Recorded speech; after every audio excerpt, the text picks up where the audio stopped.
तो ये है दोस्तों पानीपट्टू खटीमा नेशनल हाईवे, और ये फ्लाईओवर का सेक्शन था। अभी आप आगे देखेंगे कि काम बचा हुआ है।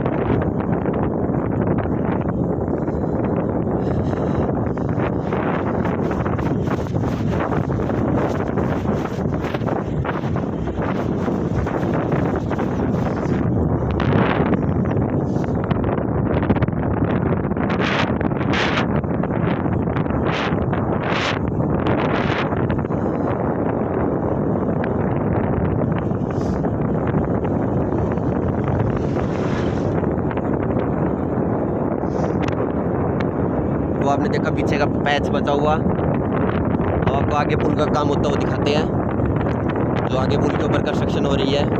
आगे दरअसल एक नाला आता है, कैनाल आती है एक पानी की, उसके ऊपर से पुल बनाया जा रहा है।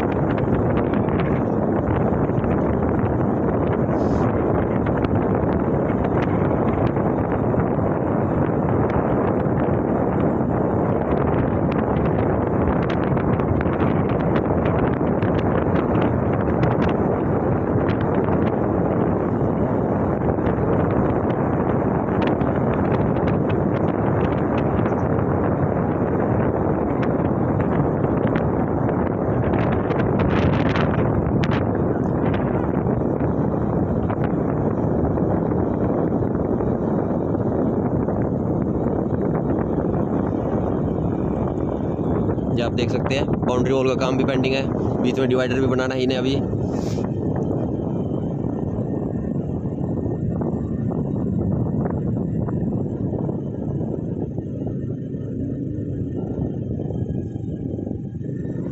आपको थोड़ा और पास लेके जाके दिखाते हैं।